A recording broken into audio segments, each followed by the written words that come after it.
English నేర్చుకుని అనర్గళంగా మాట్లాడాలనుకుంటున్నారా? అయితే వెంటనే కాల్ చేసి రిజిస్టర్ అవ్వండి. నమస్తే అమ్మా. నమస్తే తల్లి. అమ్మా, మహిళలు పొదుపు ఎలా చేయాలమ్మా? పొదుపు ఎవరైనా చేయాలి, కానీ ఆడవాళ్ళు ప్రత్యేకంగా పొదుపు చేయాలంటే ఏం చేయాలమ్మా అసలు? ఆడవాళ్ళు అని ప్రత్యేకంగా అడిగారు ఎందుకు అంటే, గృహ సామ్రాజ్యానికి మహారాణి ఇంటి ఇల్లాలు. ఇంట్లో పొదుపు ఉండాలి అంటే ఇల్లాలు చేస్తేనే ఇంట్లో పొదుపు అన్నది మనకి చాలా ఒక వస్తువుగా, ఒక పద్ధతిగా కనపడుతుంది.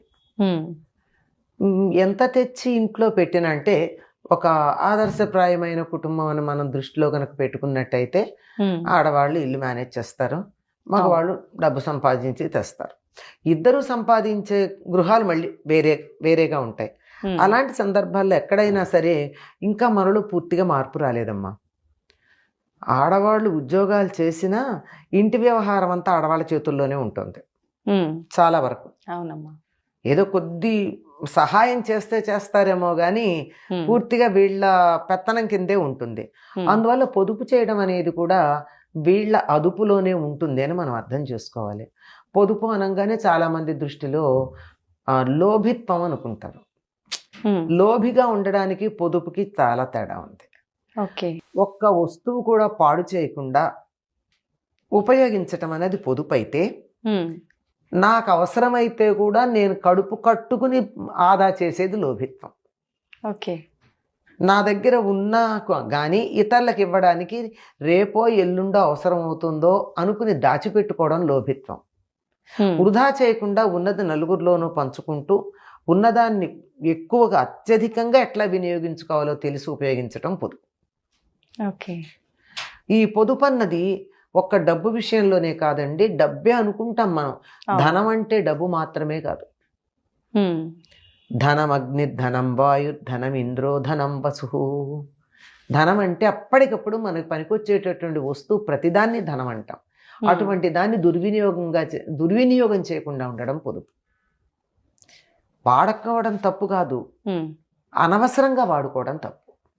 ఉదాహరణకి మనకి నువ్వు దేశభక్తిని ఈ రకంగా కూడా ప్రకటించుకోవచ్చు. నా మధ్య ఒక చిన్న 2 నిమిషాల వీడియో చాలా బాగా వైరల్ అయింది, నాకు చాలా నచ్చింది.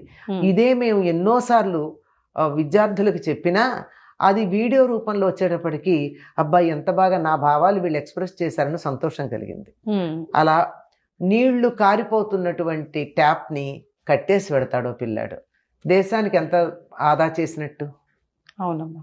అలాగే అలా పెడుతూ ఉంటే మనుషులు లేనటువంటి గదుల్లో ఉన్న లైట్లు, ఫ్యాన్లు ఆదా చేస్తే మన ఇంటి కరెంటు బిల్లు తగ్గుతుంది అన్నది మన దృష్టి అయితే, దేశం మొత్తానికి కూడా విద్యుత్తుని ఎంత ఆదా చేసాం మనం.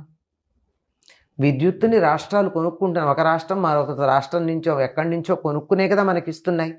అలా కొనుక్కుని ఇవ్వడం ఎందుకు అవుతోంది? మనం వినియోగం ఎక్కువ అవుతోంది, మనం తయారు చేయడం తక్కువ అవుతోంది.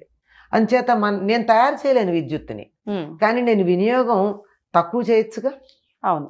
నన్ను ఉపయోగించుకోవద్దంటల్లా, నేనున్నంతసేపు లైట్ వేసుకోవచ్చు, నేనున్నంతసేపు ఫ్యాన్ వేసుకోవచ్చు, కానీ ఎవ్వడూ లేని చోట్ల ఫ్యాన్లు లైట్లు వేయడం అన్నది నాకు కరెంటు బిల్లు పెరగడంతో పాటు దేశానికి ఉత్పత్తి చేసేటటువంటి విద్యుత్తుని దుర్వినియోగం చేయడం అవుతుంది. అసలు పొదుపు ఎందుకు చేయాలన్న దానికి ఒకటి మౌలిక సూత్రం చెప్తాను. దేన్నైనా మనం తయారు చేయగలమా? తయారు చేయలేనటువంటి మన కోసం ఎవరో తయారు చేసి ఇచ్చినటువంటి దాన్ని పాడు చేసే అధికారం ఉందా? లేదమ్మా. ఉదాహరణకి చాలా మంది ఇళ్లల్లో తిన్నదానికన్నా చెత్త కుండీలు ఎక్కువ ఉంటుంది ఆహారం. అవునమ్మా. ఒక్క మెతుకు మీరు తయారు చేయగలరా? లేదు. మరి అట్లాంటప్పుడు మీరు దాన్ని వృధా చేసే అధికారం మీకు ఎవరిచ్చారు? ఒక రైతు రాత్రింబగళ్ళు కష్టపడి ఎండనక వాననక శ్రమించి, ఇంకా ఎంతో తనొక్కడే కాదండి ఎంతోమంది శ్రమ అందులో ఉంటే అది పంట పండిస్తే దాన్ని తీసుకొచ్చి ఎవరో మిల్లులో వేసి దాన్ని తయారు చేస్తే ఇంకెవరో పట్టుకొచ్చి మార్కెట్లో ఇస్తే అక్కడి నుంచి తెచ్చుకుని మనం ఎంతమంది శ్రమ ఇందులో ఉంది. ఈ శ్రమనంతా మీరు గుర్తించినాడు ఒక్క మెతుకును కూడా మీరు వృధా చేయరు. చెత్త కుండీలో పడేసే బదులు ఎంత కావాలో అంతే వండుకొని మీకు ఎక్కువ అనిపిస్తే ఉమ్, అన్నమో రామచంద్ర అని ఏడిచే వాళ్ళకి ఇవ్వండి. ఉమ్, లేదా వాటన్నిటిని చాలా జాగ్రత్తగా భద్రంగా పట్టుకుని అలా పెడుతున్నప్పుడు అక్కడ రోడ్డు పక్కన కనపడేటటువంటి కుక్కలకో జంతువులకో పక్షులకో వేయండి. ఉమ్. అవి బతుకుతాయి కదా. అవునమ్మా. మీకు వృధా చేసే అధికారం ఎవరిచ్చారు? అందుకు పొదుపు చేయాలి. ఓకే. వృధా చెయ్యకూడదు గనక పొదుపు చేయాలి. పొదుపు చేయడం అంటే కడుపు కట్టుకుని తిండి తినక మనం హీనంగా బతుకుతూ దరిద్రాన్ని అనుభవిస్తూ పోగు చెయ్యమని కాదర్థం. ఉమ్, వృధా చెయ్యొద్దని మాత్రమే. ఇవి ఓకే. చాలా ప్రధానంగా కనపడే పొదుపు గురించి నేను మాట్లాడే నీళ్లు, ఉమ్, విద్యుత్తు, ఆహారం ఉమ్, ఇవే కాదండి. డబ్బు వృధా చేసే వాళ్ళు ఉన్నారు. ఏం చేయాలో తెలియకుండా ఎక్కడో ఏదో అడ్వర్టైజ్మెంట్ చూసి వెళ్ళి విపరీతంగా బట్టలు కొనుక్కొస్తారు. అవును. వాళ్ళు ఒక్కసారి కూడా కట్టుకోరండి. వాటిని ఏం చేస్తారో తెలియదు, అలాగే ఉంటాయి. మా ఉమ్, బీరువాల్లో పడి పడి పాడైపోయాక ఎవరికి ఇస్తారు? ఆ ఫ్యాషన్ పోతుంది, ఎవరికన్నా ఇస్తే ఊరికే కూడా కట్టుకోరు.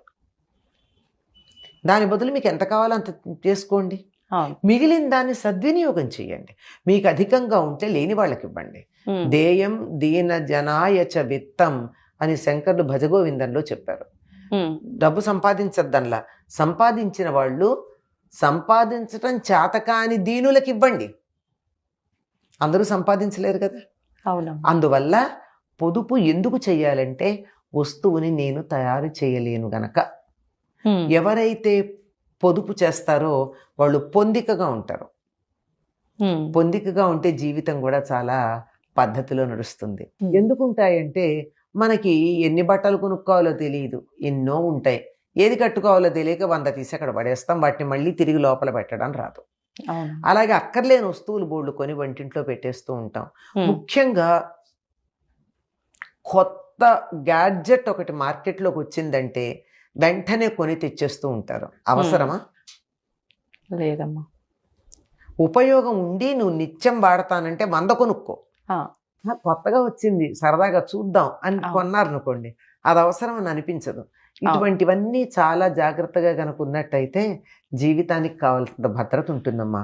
ఉమ్, ఇప్పుడు చేతిలో డబ్బులు ఉన్నాయి, పర్వాలా కొన్నాం. కానీ తర్వాత రోజుల్లో నేను దాచుకున్న దానికి ఇంత విలువ ఉంటుందో లేదో నాకు తెలియదు. ఉమ్, నాకంటే ఎవరికైనా సరే. ఆ, ఒకప్పుడు లక్షాధికారి అంటే అబ్బో అని చూసేవాళ్ళం. సినిమాల పేర్లు కూడా ఉన్నాయి లక్షాధికారి అని. ఉమ్, కానీ ఇప్పుడు లక్షాధికారి ఏంటి, 2 లక్షల నెలకి జీతం వచ్చేవాళ్ళు కూడా బిచ్చగాళ్ళల్లా ఉంటున్నారు. అంటే డబ్బుకి విలువ ఎప్పుడు ఎలా పెరుగుతుందో తెలియదు కనుక మనం జాగ్రత్త పడవలసినటువంటి అవసరం ఉంది. అంచేత వృధా చేయకుండా ఉండాలి.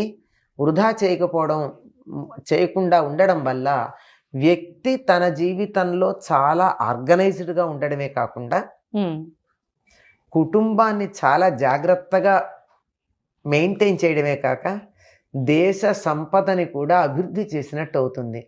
నేను వస్తువు తయారు చేయలేను గనక పాడు చేయకుండా చేయను. సహకరిస్తా. అది బాగుందమ్మా. అందుకని వృధా చేయకూడదు. ఉమ్, పిల్లలకి నేర్పించండి. వాళ్ళకి అడగకుండా ఇవ్వడాలు మానేయండి. ఉమ్, 1-2 సార్లు అడిగితే దాని విలువ తెలుస్తుంది వాళ్ళకి, వస్తువుకి. అంచేత తెలిసేటట్టుగా చేసి ఇవ్వండి. అన్నీ ఇవ్వండి, తెలిసేటట్టుగా చేసి ఇవ్వండి. ఓకే. అడగకుండా ఇవ్వడం వల్ల ఎంత వృధా చేస్తున్నారో ఈనాటి చిన్నపిల్లలు తెలుసు. ఉమ్, మరి అది చేయడానికి తల్లిదండ్రుల ప్రోత్సాహమే కారణం కనుక మనం అక్కడ జాగ్రత్త పడితే పిల్లలు కూడా జీవితంలో ముందు బాగుంటారు. చాలా చక్కగా వివరించారమ్మా. ఉమ్. ధన్యవాదాలు. నమస్తే.